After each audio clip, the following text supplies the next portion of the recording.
Indie Uproar, Balatro. If you were at all paying attention to video game spaces from autumn onwards back last year, chances are good that you at least heard the name Balatro crop up, even if you didn't play it.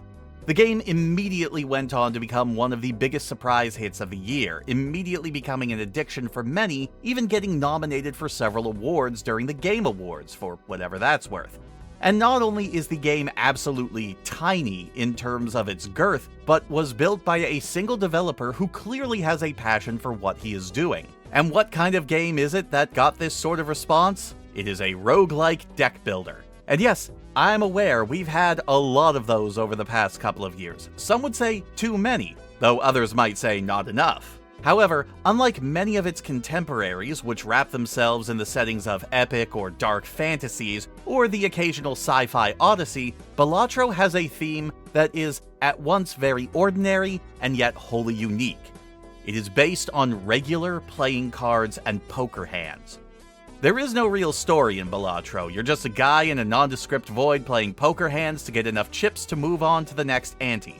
There is still some fun personality on display here, as you do get a brief tutorial from a sapient Joker card named Jimbo, who will also congratulate you and insult you when you win or lose respectively, but that's about it when it comes to any sort of characters in this game. Instead, the focus is on the gameplay itself.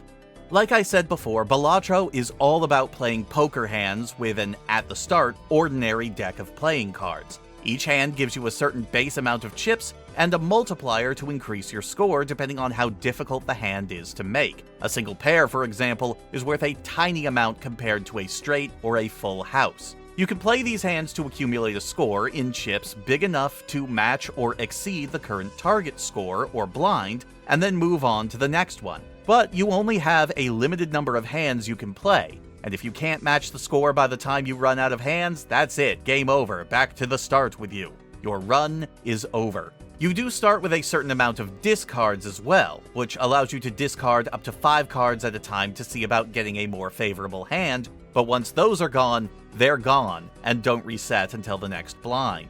Every ante, or stage, consists of 3 blinds. A small blind with a small target score, a big blind that's usually much tougher to match, and a boss blind that's even larger, and also will come with a random debilitating effect based on whatever boss was assigned. These can range from forcing you to draw cards face down, to limiting the amount of cards you can draw, taking away your discards, just being really big, to even making it so certain cards just can't be scored. Whether it's cards that belong to a certain suit, or even every card that you've already played this ante.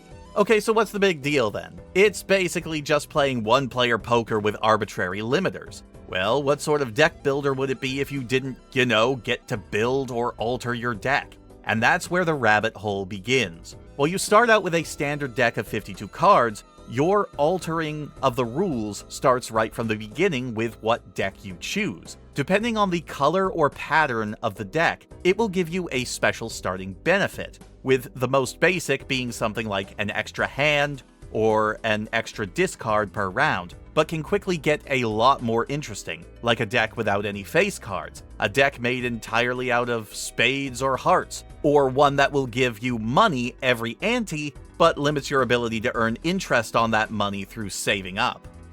And then you beat your first blind and discover the shop. You get money for every blind that you beat, with the amount dependent on the difficulty of the blind, how many hands you have remaining, and how much money you're carrying. Like I mentioned before, you can earn interest after each blind. And then you get to the shop, where you can immediately see the complexity settle in, as the shop gives you access to a ton of randomized ways to make your deck and strategy more plausible. There are planet cards that will level up individual poker hands, raising the base chips and multiplier given when you play them. There are tarot cards, which will give you a variety of effects based on which one you play, such as doubling your current money, changing the suit of a few cards, destroying cards you don't want to use, or enhancing regular cards with new properties, like bonus chips or multipliers, turning them into glass, gold, or steel, making them wild, or making them into lucky cards, all of which have entirely different effects depending on if they're played or kept in the hand. There are spectral cards, which are just as varied as tarot cards in their effects, but are so powerful and useful that they often come with huge detriments to offset their use, like turning every card into your hand into the same rank and suit, but those will be completely randomized. There are the vouchers, which are pretty expensive and you can only get one per ante by default, but they offer a permanent buff that stays with you until the end of the run, such as guaranteeing a planet card for your most played hand in booster packs, increasing the number of hands, discards, or hand sizes that you have per round, increasing the variety of items in the shop, or even increasing the likelihood that rare jokers or cards with special effects will spawn. And then there are the booster packs that will give you a set of anywhere from 3 to 5 cards to choose from. They're usually more expensive than buying single cards, but give better odds that you'll get something you think will help you build out your deck strategy. Boosters are also the main way to get copies of regular cards to add to your deck, sometimes pre-enhanced, that will make it more likely you can draw the cards you need and discover some truly interesting, hidden illegal poker hands, like the Flush House, a full house made of cards all of the same suit, or the Five of a Kind, which is just what it sounds like. But all of that is just supplemental compared to Balatro's main claim to fame, the Joker cards.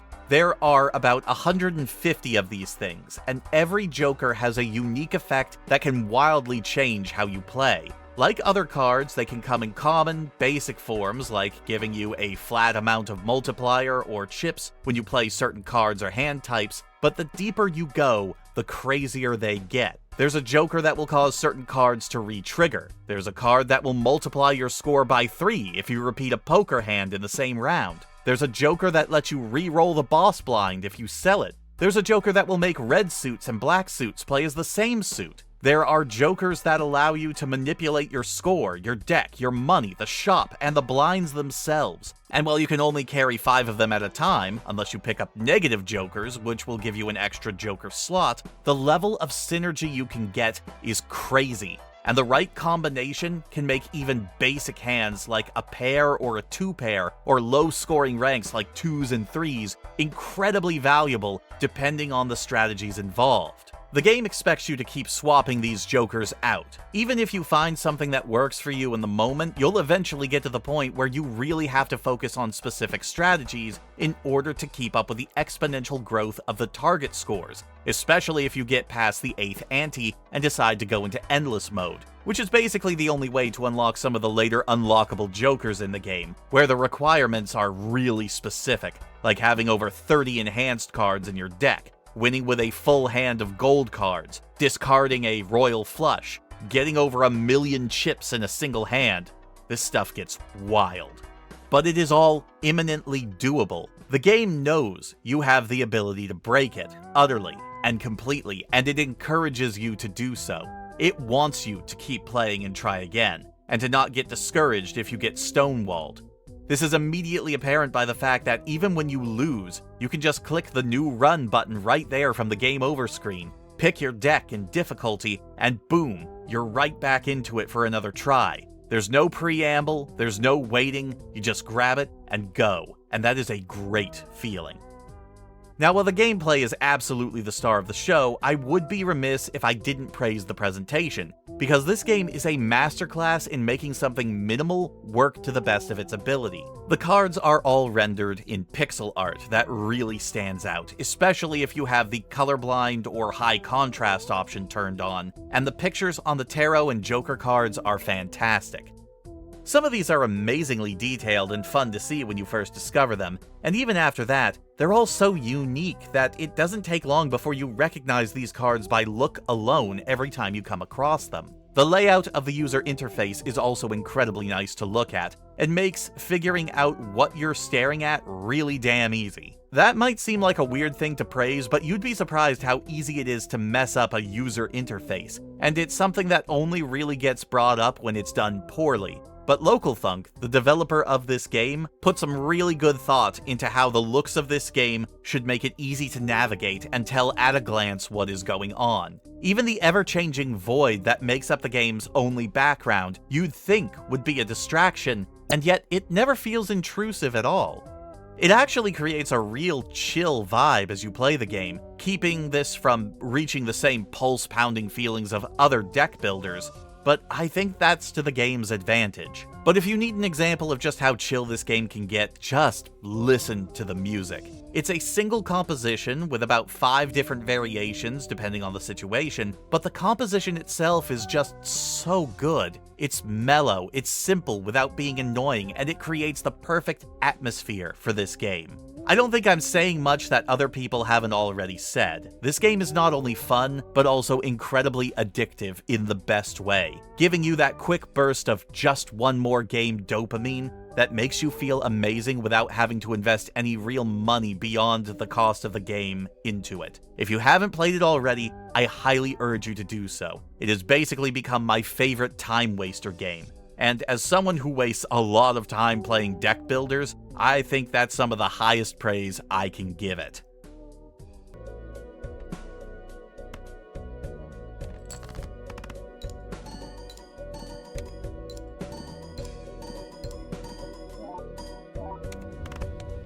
It feels so good.